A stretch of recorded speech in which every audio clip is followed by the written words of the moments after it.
Fala galera, Alcion Júnior na área de novo, voltando aí com vocês na nossa segunda aula do curso gratuito de desenvolvimento seguro e passamos os seguintes tópicos para vocês na última aula, na aula 1, tá?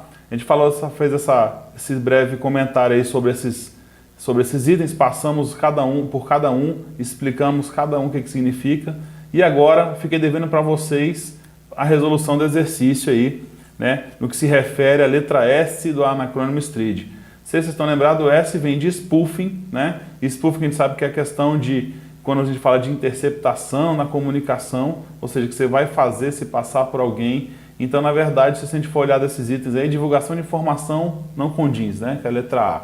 Letra B, segurança da informação, não é isso que fala, né? Letra D, que é a recusa de serviço, não está ligado ao DDoS, e no caso então seria o forjamento de identidade, né? Eu me passo por alguém, eu faço um spoofing na comunicação, ou utilizando alguma vulnerabilidade para me passar por alguém, eu forjo a identidade da pessoa. Beleza, galera?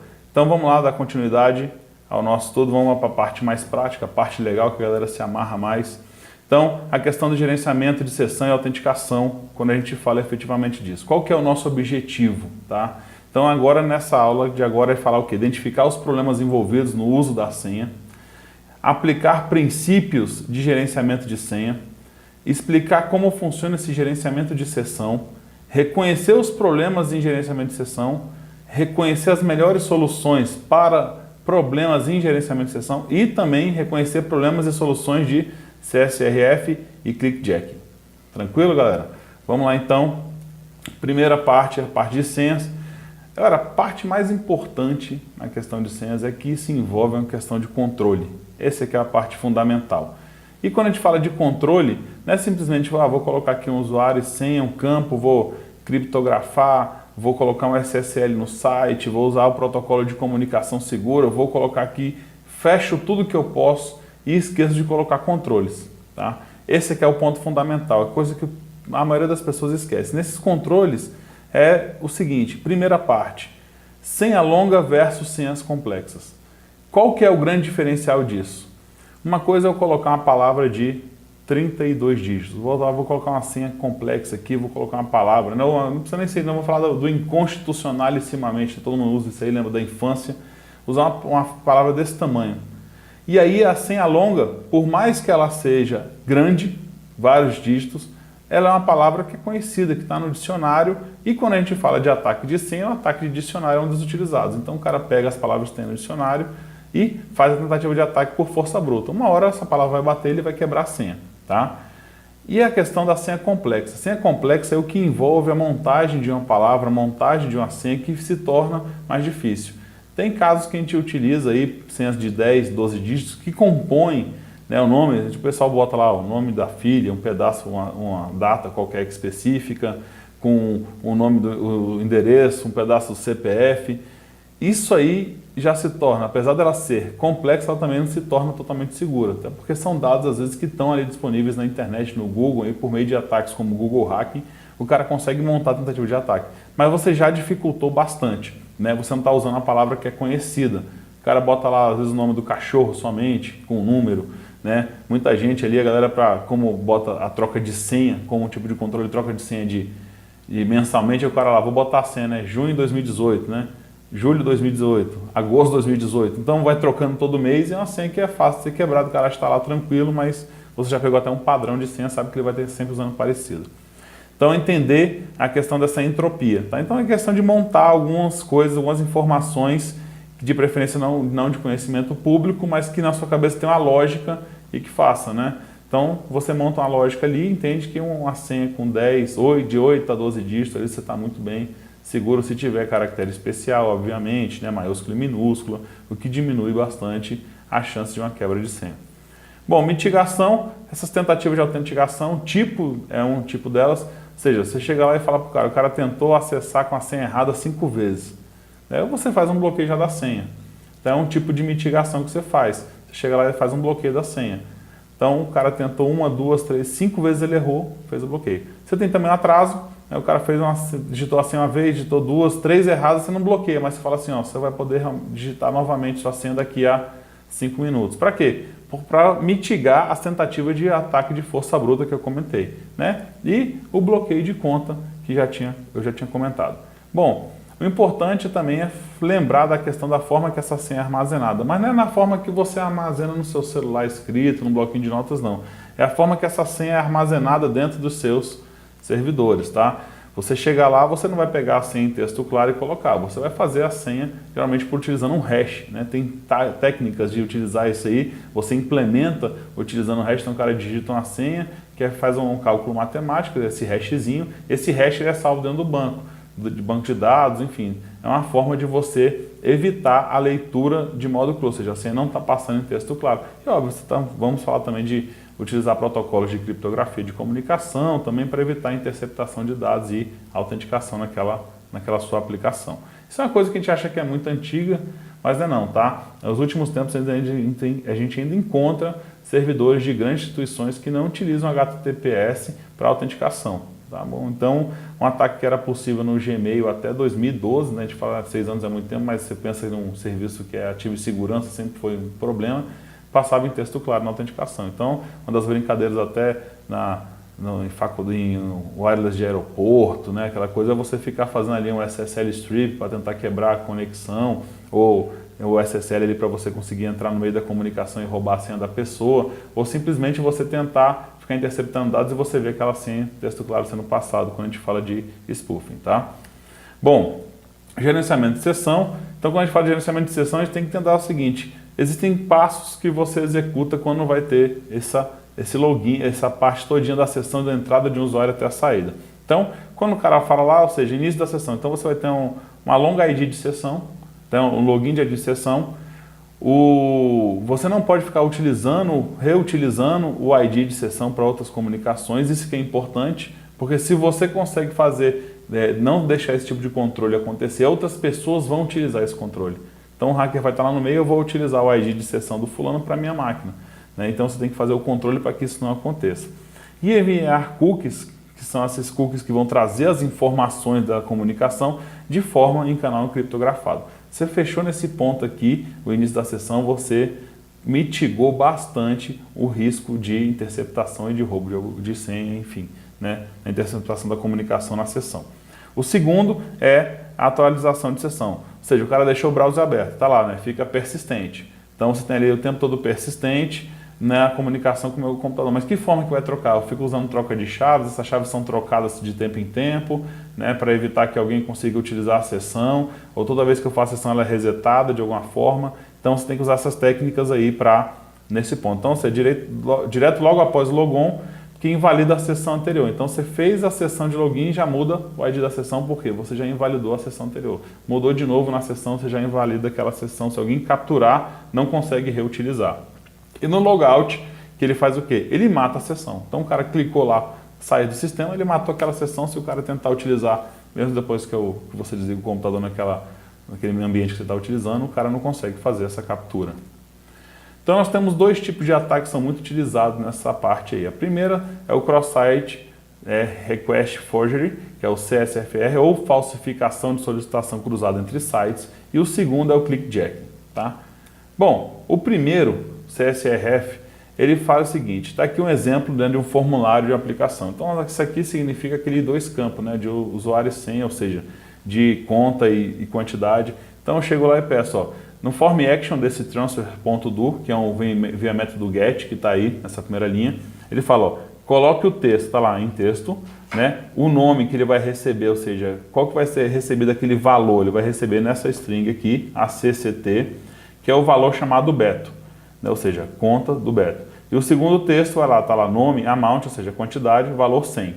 Então, ele foi lá, está usando esse código aí e vou fazer a primeira transferência. Então, eu já mando o primeiro get.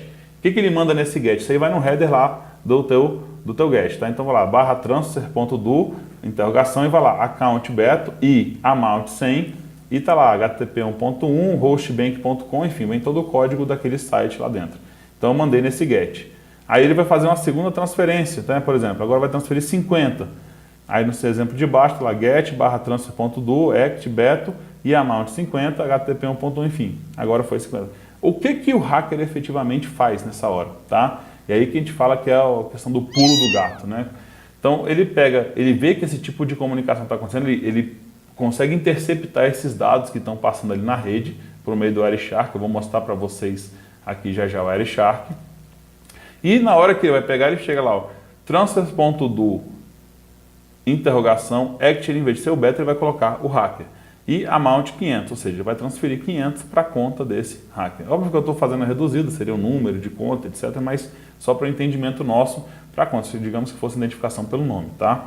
Então o que interessa aqui embaixo está ali escrito lá, para explorar essa vulnerabilidade, ver se eu consigo fazer a marcação aqui. Para explorar essa vulnerabilidade, né, ou seja, o que ele está querendo fazer a exploração ali de cima, ele vai passar essa URL para tirar vantagem da transação. Tá aqui a URL, ó, o banco.com, transfer do ActHacker amount 500. Ele vai pegar essa partezinha final aqui, que eu vou selecionar, e vai colocar a transação. A transação anterior, ele teria aqui ActBeto e amount 50, e amount 100.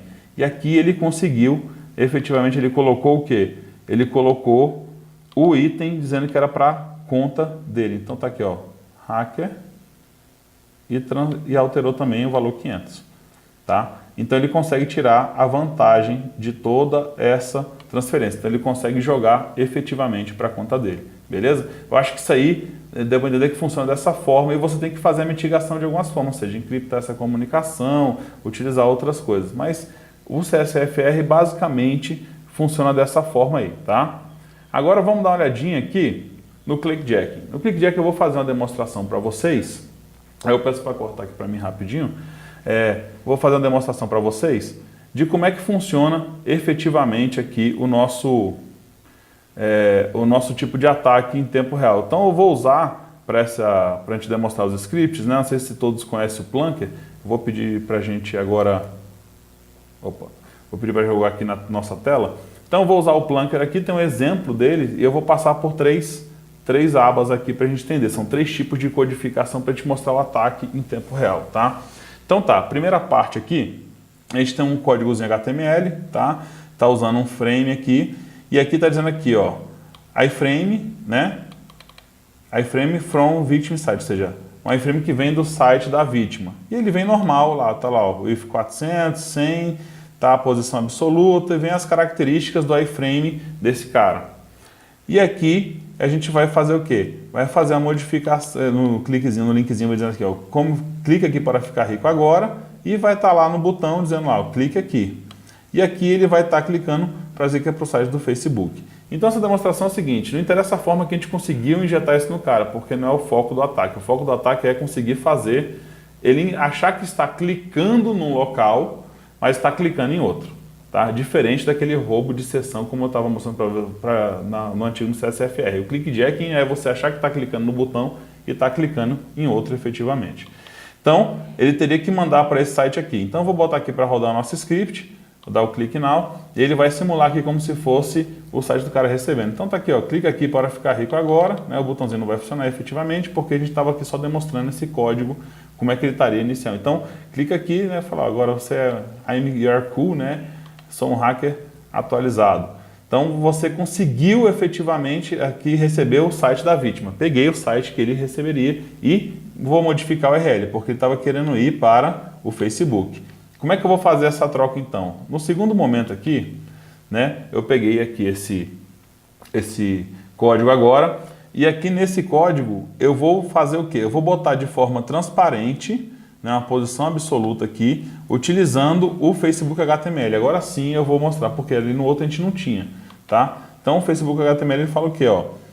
O fake que eu criei, né? Está criado no meu site ali. Então ó, vai estar lá, o body vai estar a margem igual 10, né? Para a gente fazer a demonstração. Input lá vai ser um botão que clique, em vez de clicar e o cara aí dar o eu gostei no Facebook, ele vai só mostrar um alerta para mim, que eu cliquei no que está aqui no facebook.html e não clicar efetivamente e ir para o site facebook.com, tá? Vamos lá dar uma olhadinha então, vamos executar aqui e aí botei para rodar. Então aqui, ó, vocês viram que ficou aqui meio um por cima do outro, que eu botei para ficar transparente, mas tá aqui, ó, click it, né? Tá aqui, ó, click here, na verdade está por trás, aí vocês conseguem ver, identificar aqui no cantinho, e o outro aqui, ó, é I like it, então I like it está por cima.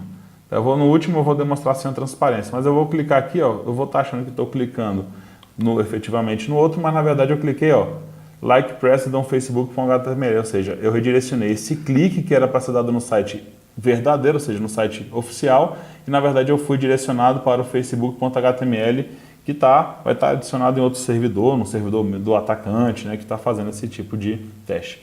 Então, para que a gente possa entender exatamente esse tipo de sobreposição, beleza? Então, vamos para o próximo agora, que esse aqui efetivamente não vai ter nenhum tipo de transparência. Vai aparecer o que a gente quer. Então tá lá, tem que aparecer o click here, né? E I'm cool, como estava lá o site. Tá aqui então, estou rodando o script, tá lá, click here. E não tem que aparecer o I like it, porque é o que está escondido, é o que está hiding, tá?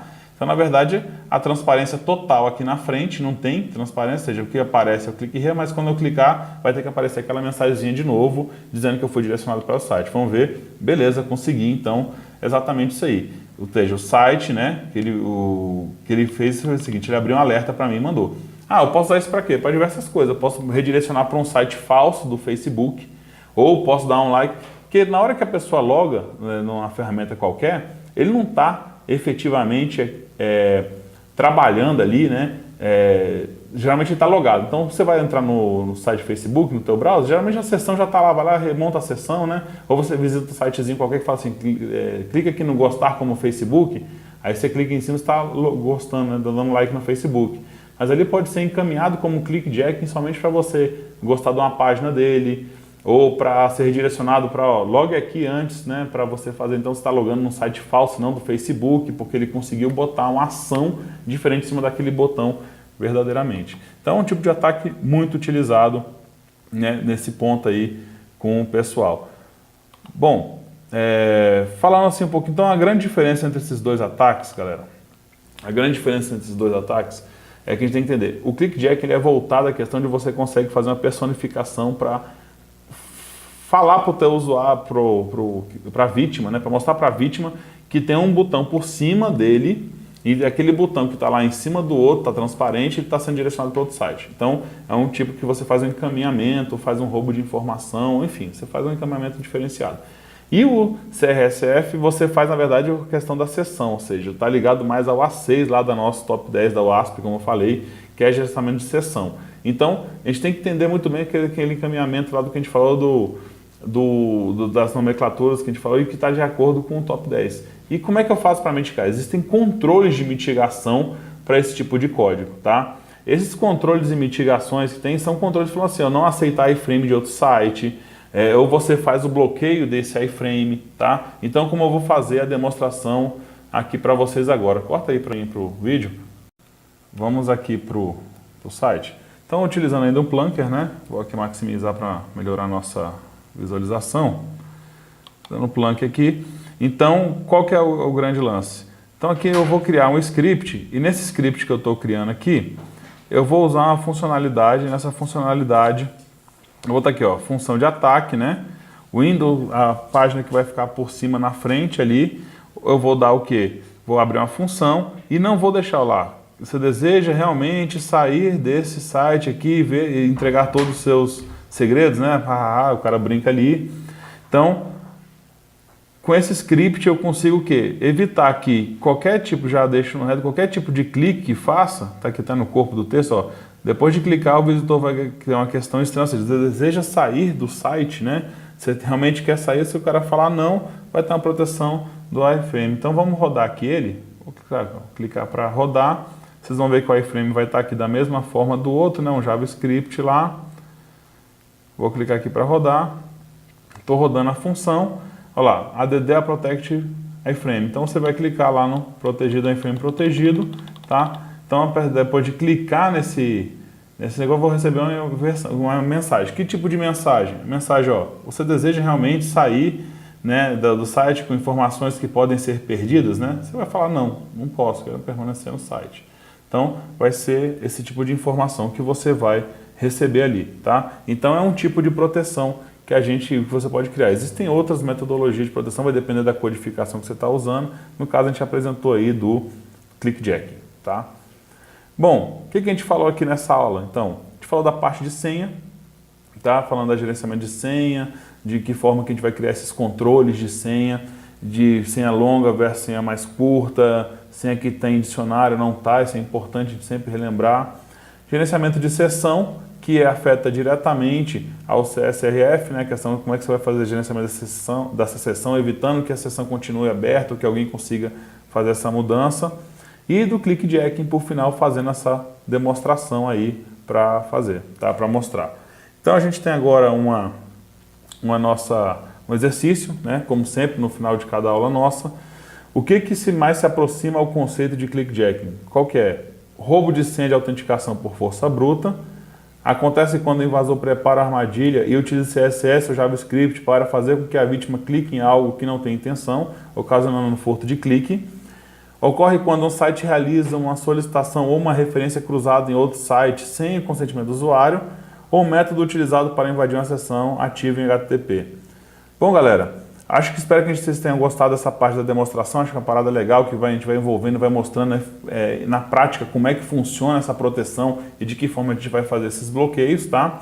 E outra coisa que eu fiquei devendo para vocês, além de o exercício que eu falei agora, a gente vai resolver na próxima aula, na aula 3, fiquei devendo para vocês o link do grupo do Telegram para a gente acessar, e nesse link desse grupo do Telegram nós vamos poder tirar dúvidas, debater sobre os assuntos. Então, não sei se todo mundo tem o Telegram, o Telegram é um dos aplicativos mais utilizados até pela galera de segurança, por ser uma aplicação mais segura, né, a questão da comunicação de dados, enfim, né, dado aqueles vazamentos de WhatsApp que a gente já ouviu falar aí bastante, né? Então, se você digitar no seu browser t.me, que é do Telegram, /devsecica, você vai ser direcionado para o nosso grupo, né? Ou se você buscar somente @devsecica, se você já tiver o Telegram, enfim, qualquer um deles você vai ser redirecionado automaticamente para o Telegram. Não é um redirecionamento de sessão, fique tranquilo, pode usar tranquilamente o link, eu garanto.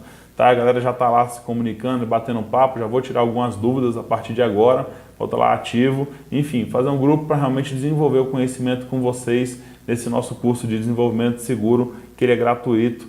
Então, pessoal, muito obrigado aí. A próxima aula a gente vai conversar bastante já, efetivamente, na parte prática de alguns tipos de SQL Injection, tá? Vai ser uma parte bem legal, bem mais prática também. Valeu, até a próxima.